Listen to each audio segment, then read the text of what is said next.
Guna menggali potensi minat dan bakat anak-anak usia dini, Kadis PUPR Aceh Barat menggelar kejuaraan bulu tangkis tingkat sekolah dasar se-Barat Selatan Aceh.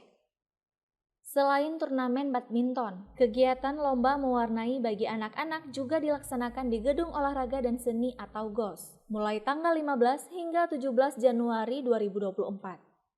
Ajang kejuaraan tingkat anak-anak ini diikuti sebanyak 79 tim badminton dari 5 kabupaten, mulai kategori kelas 1 hingga kelas 3 dan kategori kelas 4 hingga kelas 6.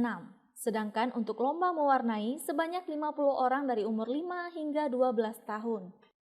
Sedangkan total hadiahnya pembinaan sebesar 15 juta, ditambah dengan door prize seperti raket, baju, buku, makanan, dan seluruh peserta juga mendapatkan bingkisan.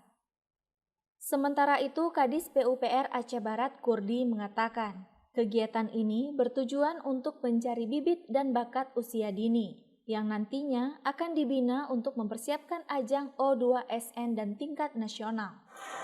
PUPR mengambil bagian seperti PB Jarum untuk membina anak-anak usia dini, terutama usia dini, kita beri pelatih, kita beri rekomendasi dan sebagainya, sehingga mereka punya niat untuk memajukan Kabupaten Aceh Barat, sekolah dan diri sendiri di dalam bidang badminton. Perlombaan ini untuk mencari bibit bakat usia dini yang nantinya bisa kita persiapkan untuk O2SN, turnamen yang lebih besar di tingkat nasional, terutama di bidang badminton.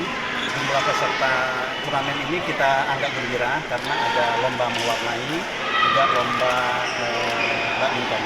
Total hadiah yang kita berikan itu sekitar 15 juta di luar door prize. Di door prize kita menyediakan tumbler, menyediakan racket, menyediakan makanan. Kemudian seluruh anak-anak juga mendapat bingkisan dari dinas PUPR.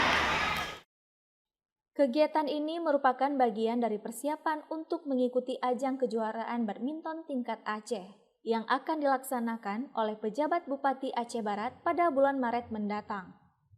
Dari Aceh Barat, Orian Saputra melaporkan untuk Puja TV Aceh.